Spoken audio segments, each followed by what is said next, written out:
कल तक जिसकी औकात ऑटो तक में चढ़ने की नहीं थी, कैसे उस लड़के ने अपनी पत्नी को गिफ्ट में दे दी 70 लाख की लिमिटेड एडिशन कार। जिस लड़के के साथ उसका पूरा ससुराल नौकरों से भी बदतर सलूक करता था, क्यों उससे एक मल्टीनेशनल कंपनी का सीईओ हाथ जोड़कर मांगने लगा माफी? इन सवालों के जवाब अभी जानिए, सिर्फ कुछ मिनटों में। सुनिए इंटरनेट पे सबसे ज्यादा वायरल होने वाली स्टोरी, वो भी बिल्कुल फ्री।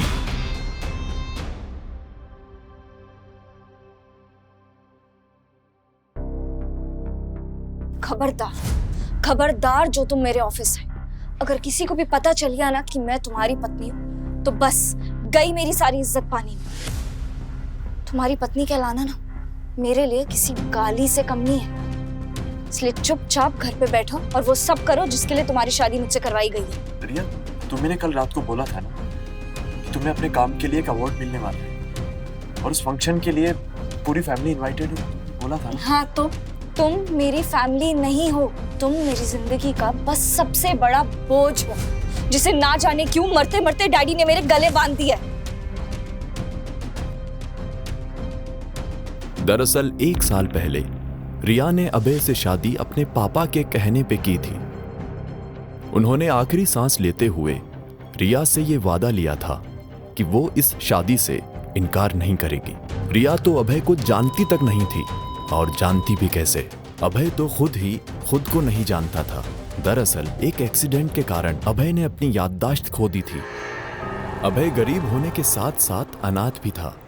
कोई ढंग की नौकरी ना होने की वजह से वो जो मिले वो काम कर लेता, चाहे वो डिलीवरी का हो, सुपरवाइजिंग का हो, वेटर का हो या सामान बेचने का। फिलहाल वो कंस्ट्रक्शन साइट पर सुपरविजन का काम करके 4 पैसे कमा रहा था, लेकिन उसकी बीवी और उसके ससुराल वाले उसे एक पल भी चैन से नहीं जीने देते थे। शायद उससे ज्यादा इज्जत एक गली के कुत्ते को मिल जाती थी। आज भी कुछ वही हो रहा था। अच्छा ठीक है रिया, अगर तुम नहीं चाहती कि मैं तुम्हारी ऑफिस की पार्टी में आऊं तो यही सही है, मैं नहीं आऊंगा। All the best. मेरी बात अभी खत्म नहीं हुई है। अगले हफ्ते हमारी वेडिंग की फर्स्ट एनिवर्सरी है। उसके लिए तुमने कुछ सोचा है या नहीं?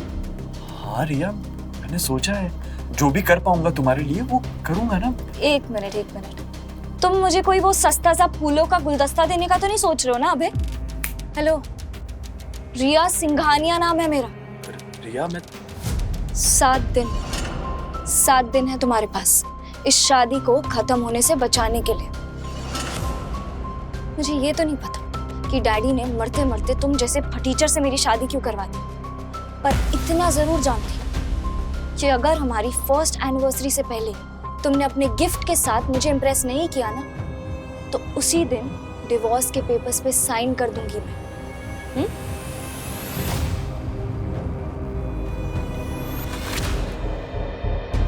रिया और अभय की शादी भले ही जबरदस्ती की थी, पर रिया दिखने में इतनी खूबसूरत थी कि उसे देखते ही किसी भी लड़के का दिल पिघल जाए। और अभय ने जिस दिन रिया के साथ 7 फेरे लिए थे, उसी पल से उसे दिल से अपना जीवन साथी मानने लगा था। आज रिया की ये धमकी सुन अभय का दिल जोर जोर से धड़के जा रहा था। रिया, तुम गलत नहीं हो, तुम सही कह रही हो, और तुम जैसी लड़की एक अच्छा लड़का डिजर्व करती है। और ट्रस्ट मी यार, मेहनत कर रहा हूं मैं जितना भी कर सकता हूं उससे ज्यादा कर रहा हूं। बस एक बार ये याददाश्त वापस आ जाए ना मेरी, उसके बाद मैं और भी ढंग से मेहनत कर पाऊंगा। मुझे तुम्हारी खोई हुई याददाश्त से कोई मतलब नहीं है, और अगर तुम्हारी याददाश्त वापस आ भी गई तो कौन सा तुम मेरी किस्मत बदल दोगे? I really don't care. मैं अपना फैसला नहीं बदलने वाली हूँ। रिया, अब यहाँ खड़े खड़े मुंह क्या देख रहे हो? हाँ, मैं तो चाहती हूँ कि मेरी बेटी अपने मरे हुए पापा को दिए हुए वादे से ऊपर उठे और तुमसे अपना और हमारा सबका पीछा छुड़ाए। अब जाओ। मेरे लिए 1 कप गर्मा गर्म चाय लेकर आओ। जी। जाओ।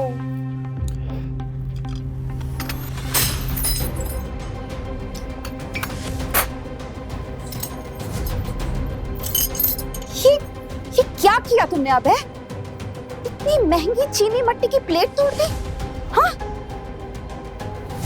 टीचर, तुझे पता भी है कितनी महंगी प्लेट है ये?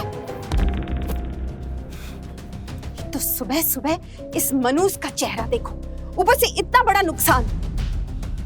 भगवान, ऐसा दामाद मेरे दुश्मनों को भी मत देना।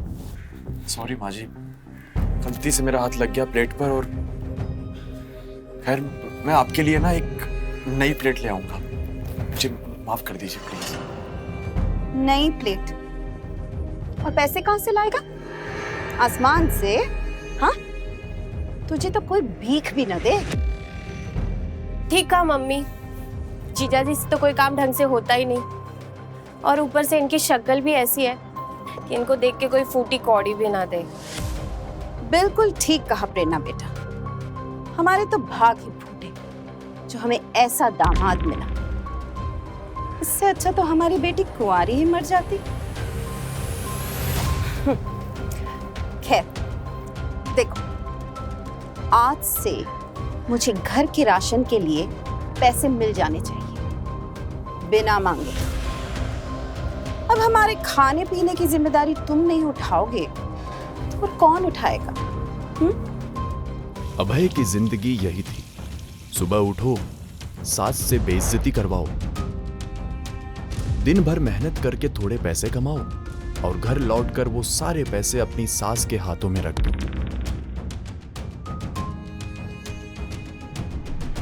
उसका हुलिया देख के कोई भी बता सकता था कि अभय की माली हालत कैसी थी। कंस्ट्रक्शन के काम से सने कपड़े जो जगह जगह से फटे होते, शक्ल पर मेहनत की धूल जमी हुई, पैरों में टूटी हुई चप्पल।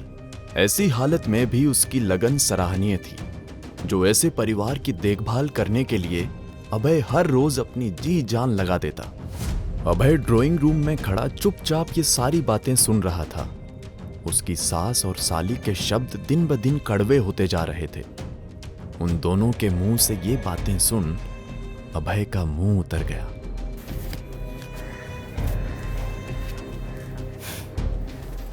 इतने से पैसों में पेट पालोगे हमारा? न जाने मेरी बेटी ने कौन से कर्म किए हैं जो तुम जैसा फटीचर और नामर्द पति मिला है, जो अपने घर वालों को 2 रोटी भी ना खिला सके। ये लो 50 रुपए लो, ये तुम्हारे आज का खर्चा। पर माँ जी 50 रुपए तो मुझे काम तक पहुंचने में लग जाएंगे। काम? इसे काम नहीं, मजदूरी कहते हैं दामाद जी। ईंटें उठाना, सीमेंट के बोरे लादना, किसी के घर पे काम करना, ये काम नहीं होता। और अब तुम चाहे पूरे दिन भूखे रहो या पैदल चलो या जो भी हो, मुझे उससे कोई मतलब नहीं। 50 रुपए से ज्यादा 1 फूटी कौड़ी नहीं मिलेगी तुम्हें, समझे? लेकिन माँ, जीजा जी के पास तो जहर खाने के भी नहीं पैसे बचे। जहर खाने के लिए राजी तो हो? इसे अपने हाथों से, अपने पैसों से जहर खिलाऊंगी। काश मैं भी किसी अमीर खानदान में पैदा हुआ होता। मेरे पास भी एक बड़ा घर, एक गाड़ी, सब कुछ होता। तब शायद मैं एक अच्छा दामाद और एक अच्छा पति बन सकता।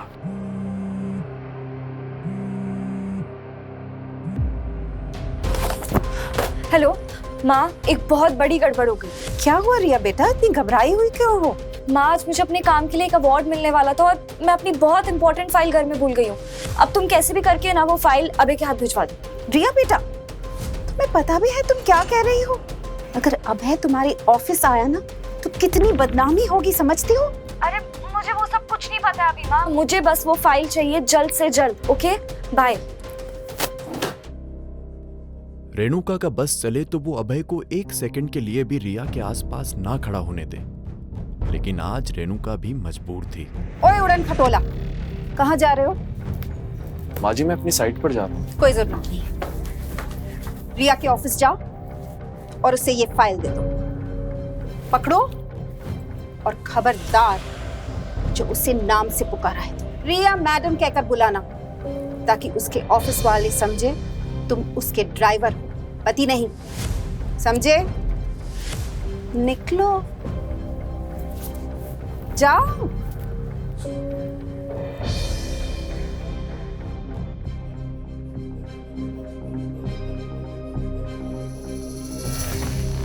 लेकिन जैसे ही अभय को अपने करीब एक परफ्यूम की खुशबू आई, उसके सेंसेस अलर्ट हो गए, क्योंकि वो इस खुशबू को पहचानता था। ये उस इंसान की थी जो उसे चैन से जीने नहीं दे रही। पागल पागल हो क्या? देखो, मैं उस तरह का आदमी नहीं हूँ जो किसी भी लड़की के साथ इन्वॉल्व हो जाए। तो छोड़ो मुझे। मैं तुम्हारा वो कल हूँ जो आने वाले कल पर भी भारी पड़ेगा, और तुम चाहे कितना भी भाग लो, मुझसे दूर नहीं रह पाओगे। गुस्से से तिल मिलाता हुआ अभय कुछ समझ ही नहीं पा रहा था कि उसके साथ ये हो क्या रहा है। पिछले कुछ दिनों से उसे लग रहा था कि हर वक्त उस पर किसी की नजर है, और फिर इस लड़की का बार बार उसके करीब आने की कोशिश करना कुछ अजीब था।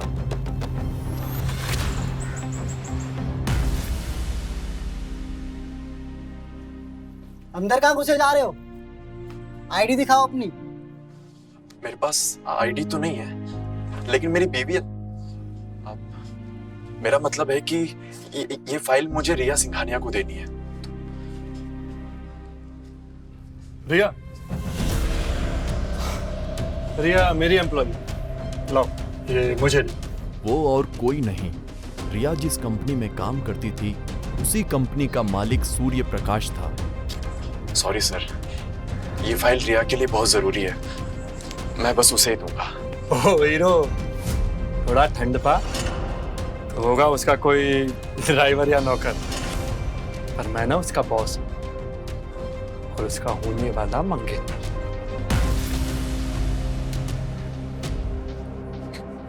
क्या क्या बोला तुमने? तू रिया का मंगेतर है? क्या ये बात रिया को पता भी है कि उसका ये सो कॉल्ड बॉस उसे उसकी पीठ के पीछे अपनी मंगेतर बुलाता है? अबे साले, तेरी इतनी हिम्मत, तू मुझे धमकी देगा? भाई तू है कौन? पति हूं मैं रिया का, और मेरी बीवी है वो, और उसको अपना बनाना तो दूर, उसको आंख उठाकर भी देखा ना तो यही कहीं जमीन में गाड़ दूंगा तुझे।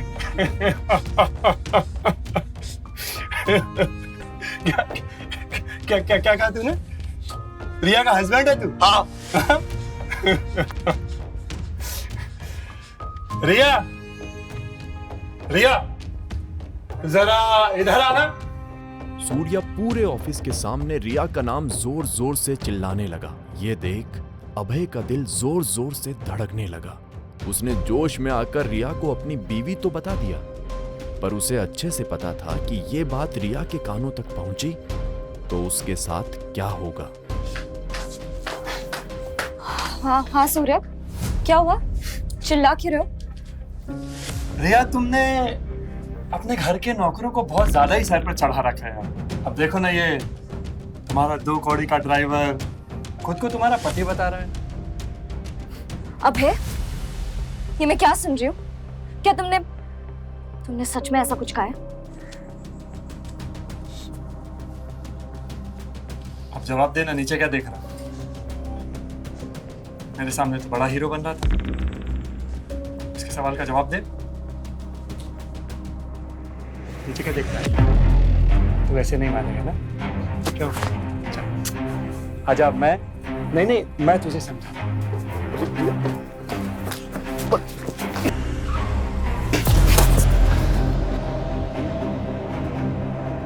ना तो तू इस ऑफिस में कदम रखने लायक है, और ना ही रिया का ड्राइवर बनने लायक। रिया के मन में फिलहाल अभय के लिए इतनी नफरत पैदा हो चुकी थी कि उसने एक बार भी अभय को उठाना ठीक नहीं समझा। अभय अपनी आंखों में आंसू लिए रिया को लगातार देखे जा रहा था, जैसे उसे उम्मीद हो कि रिया एक बार, बस एक बार उसे उठाने आएगी। बीवी के नाते ना सही तो कम से कम इंसानियत के नाते ही सही। अभय को कार के नीचे आता देख कार के अंदर बैठा आदमी हड़बड़ाते हुए बाहर आया। वो इंसान और कोई नहीं, मिस्टर खन्ना थे। वही मिस्टर खन्ना जिनके साथ आज रिया और सूर्या की बहुत ही इंपॉर्टेंट मीटिंग थी। जब उन्होंने अभय को नजदीक से देखा तो चौंक उठे। अभय सर आप यहाँ, वो भी इस हालत में? माफ कीजिएगा सर, पर मैंने आपको देखा नहीं सर। हमने आपको कितना ढूंढा पर आपकी कोई खबर नहीं मिली। मिस्टर खन्ना को अभय से ऐसे बात करते देख रिया और सूर्या दोनों के होश उड़ गए। मिस्टर खन्ना, आप इसे कैसे जानते हैं? इन्हें, यू मीन मिस्टर अभय? आप मजाक तो नहीं करी मिस रिया? इन्हें कौन नहीं जानता है? पिछले 1 साल से मिस्टर अभय लापता है, तभी आज ऑफिस इवेंट में मैं आया हूँ, नहीं तो इनके सामने मेरी कोई औकात नहीं है। What? ऑफिस इवेंट में आपकी जगह ये आता? You must be joking. ऐसा कैसे हो सकता है? इसकी औकात ही क्या? माइंड योर लैंग्वेज मिस रिया। आपकी इस बदसलूकी के वजह से हमारी कंपनी के इन्वेस्टर्स की तरफ से हम आपको हमेशा के लिए ब्लैकलिस्ट करते हैं। And how dare you speak so low about mister Abhay? आप जानती भी है कि कौन है? और फिर जो मिस्टर खन्ना ने अभय के बारे में कहा, उसे सुन रिया के साथ साथ सूर्या के भी होश उड़ गए। जिस रिया की आंखों में अभय के लिए अब तक नफरत थी, उन्हीं आंखों में अब डर था, और उससे भी ज्यादा कुछ था, तो वो था पछतावा। आखिर ऐसा क्या बताया मिस्टर खन्ना ने अभय के बारे में? कौन था अभय अपनी याददाश्त खोने के पहले, और क्या है उसकी सच्चाई? क्या रिया के डैड अभय का सच जानते थे? क्या इसीलिए उन्होंने अभय की शादी जबरदस्ती रिया से कराई थी? कौन है वो अनजान लड़की जो अभय का पीछा कर रही है? ये जानने के लिए देखिए बंदा ये बैड ऐसे का अगला एपिसोड सिर्फ पॉकेट एफएम के YouTube चैनल पर। और बंदा ये बैड ऐस के सारे एपिसोड्स को सुनने के लिए डिस्क्रिप्शन में दिए गए लिंक से डाउनलोड कीजिए पॉकेट एफएम ऐप।